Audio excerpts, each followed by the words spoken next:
रायगढ़ की रियासत के राजा विक्रम सिंह एक लोकप्रिय राजा थे।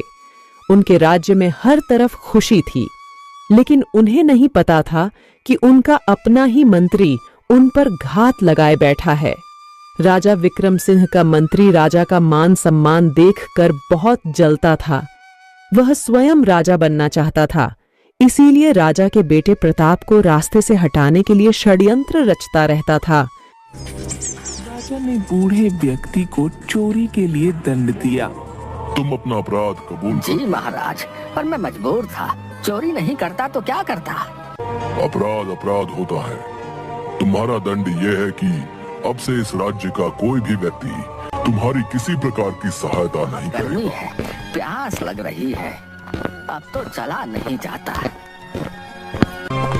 वो पेड़ के नीचे खड़ा हुआ तो चक्कर खाकर बेहोश होकर गिर गया। तभी वहाँ राजकुमार प्रताप आ गया। बाबा उठो बाबा, पानी पानी।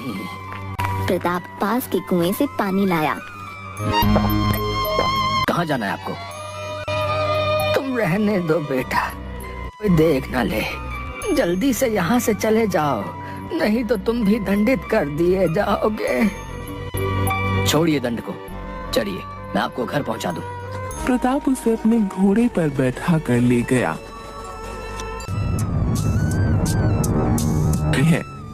तुमने मेरी आज्ञा का उल्लंघन क्यों किया? क्योंकि ये मानवता के विरुद्ध है।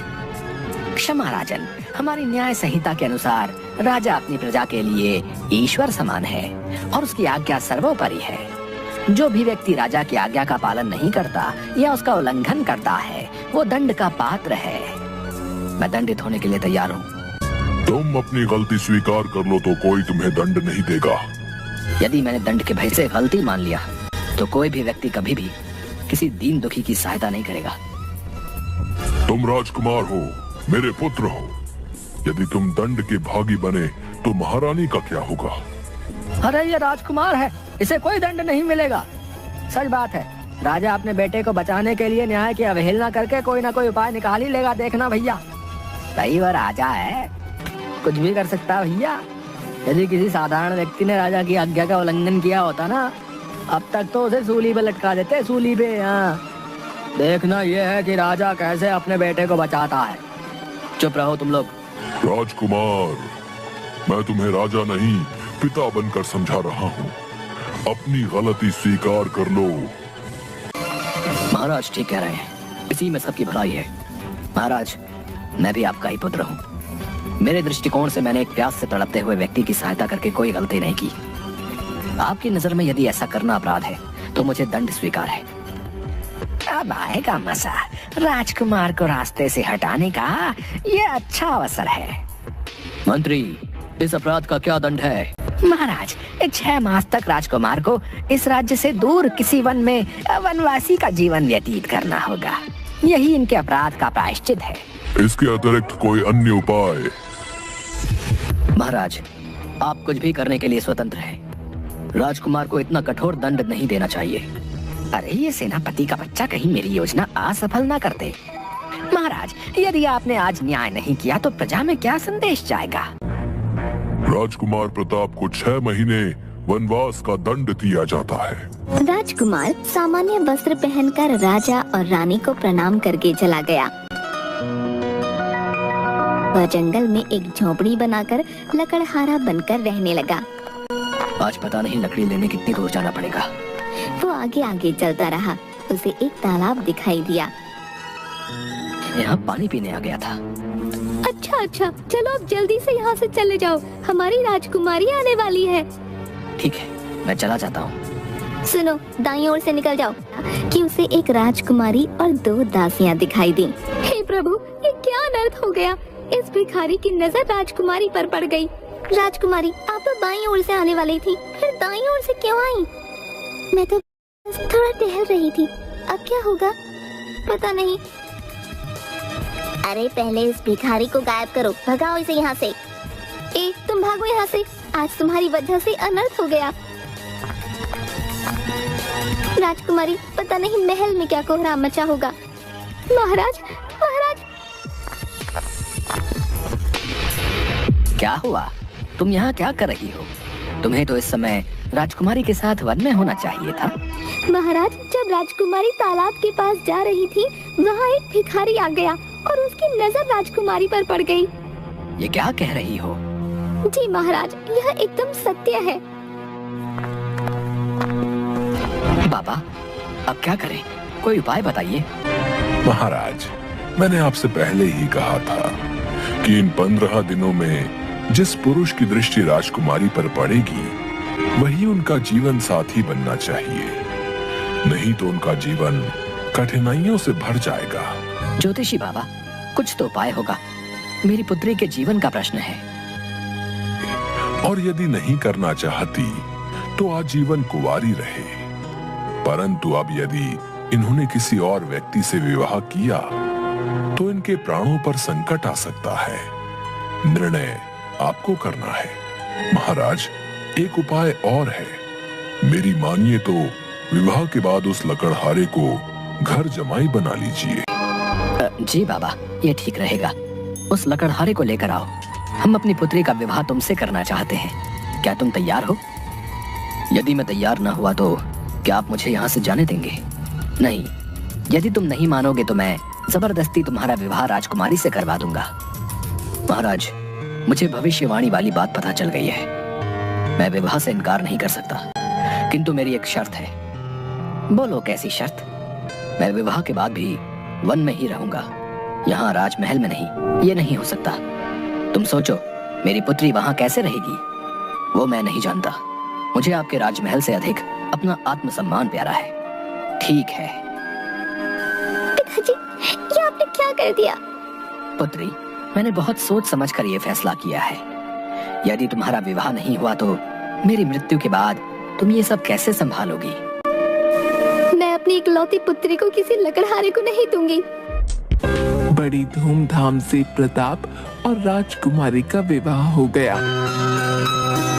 ये लड़का ना दिखने में लकड़हारा लगता है और ना बातों से।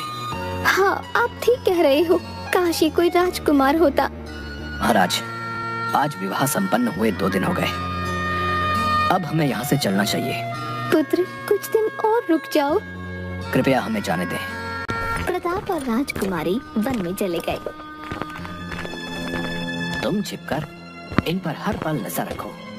देखो, इन्हें कोई कष्ट न हो, ये सुरक्षित रहे। प्रताप का दंड 2 दिन में पूरा हो जाएगा, पर वो यहाँ किसी भी हाल में जीवित वापस नहीं आना चाहिए। जंगल में आग लगा दो या उसे तलवार से काट दो। समझ गए ना? मंत्री जी, आप बेफिक्र रहें, काम हो जाएगा। हे ईश्वर, इस जन्म में मुझे किस अपराध का दंड मिल रहा है? मैं इतने छोटे से घास फूस के झोपड़े में कैसे रहूंगी? सुबह उसे दासी की बात याद आ गई। राजकुमारी जी, आप जंगल में बिल्कुल मत रहना। मैं तो कहती हूँ आप अपने पति को इतना तंग करना, इतना परेशान करना कि आखिर वो सारी बातें छोड़कर महल में रहने के लिए आ जाए। दासी ने बिल्कुल ठीक कहा था, मुझे ऐसा ही करना चाहिए। राजकुमारी ने मटके का सारा पानी धरती पर गिरा दिया, चादर फाड़ दी, अनाज बिखरा दिया।